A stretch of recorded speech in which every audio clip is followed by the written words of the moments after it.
മഹാത്യാഗത്തിന് ശേഷമെത്തിയ ഉയിർപ്പുത്സവം ആരാധനാലയങ്ങളിൽ ഒത്തുകൂടി പ്രാർത്ഥനാപൂർവ്വം പ്രവാസികൾ ആഘോഷിച്ചു. Dubai, Sharjah, Abu Dhabi, Al Ain, Fujairah തുടങ്ങി UAE പ്രധാന ക്രൈസ്തവ ആരാധനാലയങ്ങളിലെല്ലാം വിശുദ്ധ ചടങ്ങുകളിൽ വിശ്വാസികൾ പങ്കാളികളായി.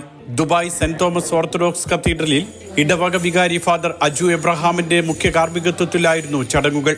മന്ത്രി വീണ ജോർജ് അടക്കം നിരവധി പേർ പാതിരാ കുർബാനയിൽ പങ്കെടുത്തു. രാജ്യത്തിനും എത്രയോ രാജ്യങ്ങൾ കടന്ന് ഇവിടെ അതേ നിലയിൽ തന്നെ ഇതെല്ലാം എല്ലാവരും ഒന്നിച്ചു ചേരുന്നു എന്നുള്ളത് സന്തോഷമുള്ള കാര്യമാണ്. അപ്പം എല്ലാവർക്കും ഈസ്റ്ററിൻ്റെ എല്ലാ നന്മയും എല്ലാ സന്തോഷവും സമാധാനവും ആശംസിക്കുന്നു. ജോർജിയൻ തീർത്ഥാടന കേന്ദ്രമായ അബുദാബി സെന്റ് ജോർജ് ഓർത്തഡോക്സ് കത്തീഡ്രലിൽ മലങ്കര ഓർത്തഡോക്സ് സഭാ നിരണം ഭദ്രാസനാധിപൻ ഡോക്ടർ യൂഹന്നാൻ മാർ ക്രിസോസ്റ്റമോസ് തിരുമേനി മുഖ്യ കാർമ്മികനായിരുന്നു. അബുദാബി മുസഫ സെന്റ് പോൾസ് കത്തോലിക്ക പള്ളിയിലെ മലയാളം കൂട്ടായ്മയുടെ പ്രാർത്ഥനകൾക്ക് ഫാദർ ടോം ജോസഫ് നേതൃത്വം നൽകി.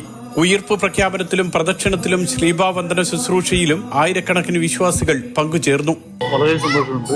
നമ്മുടെ എല്ലാ റിലേറ്റീവ്സിനെയും എല്ലാവരെയും കണ്ട് ഒത്തുകൂടി സന്തോഷത്തോടെ നാട്ടിൽ പോകാൻ പറ്റിയില്ലെങ്കിലും നമുക്ക് ഇവിടെ പള്ളിയുണ്ട്, ഇവിടെ വരാൻ സാധിക്കുന്നു, ശുശ്രൂഷകൾ പങ്കെടുക്കാൻ സാധിക്കുന്നത് അതൊരു അനുഗ്രഹമായിട്ടാണ് കരുതുന്നത്. എല്ലാവർക്കും ഒരു ഇതുണ്ടാവട്ടെ, നല്ല അനുഭവം ഉണ്ടാവട്ടെ.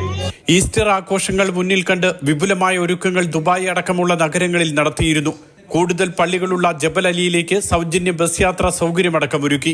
ഏത് മഹാത്യാഗത്തിനും അപ്പുറം മനുഷ്യന് സന്തോഷം നൽകുന്ന പുതിയ ദിവസം, പുതിയ പ്രഭാതമുണ്ടെന്ന് ഓർമ്മപ്പെടുത്തുകയാണ് ഈ ആഘോഷം, ഉയിർപ്പിന്റെ ഉത്സവം.